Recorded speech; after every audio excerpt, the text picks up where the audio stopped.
Right, I think this is gonna be my spot. Don't. My spot. But I have the glorious start player I was token. going to sit there!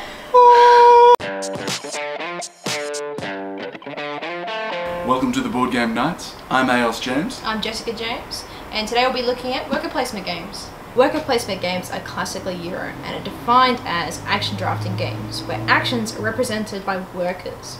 These are usually shown as little tiny blocks, or even anthropomorphic characters known as meeple, or even dice. So actions are taken in turn order, and they're usually limited by the number of workers, or by the number of available action spaces. Whatever there. Sometimes both. Yep. The start player is vital regardless of whether or not you are the start player. Because of that, most worker placement games allow you to change who is the start player. Ah, look at me in my chair. Oh, yum yum yum.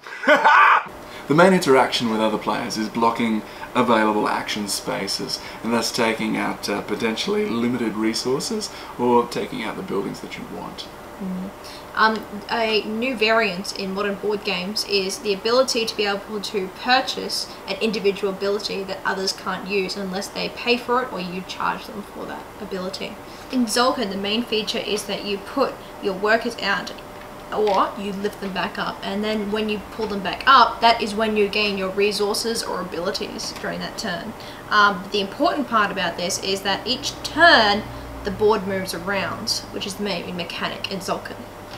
In contrast to Stone Age, each turn you place out one of your pieces, so grabbing a particular action. So you could grab a building, and then later on you could grab some resources, but when you resolve it, each player in turn order resolves all of their actions, so then you can get your resources. Hopefully. Hopefully, before you're building. Yeah. We hope you enjoyed our introduction to worker placement games. And enjoy the rest of your board game breakfast.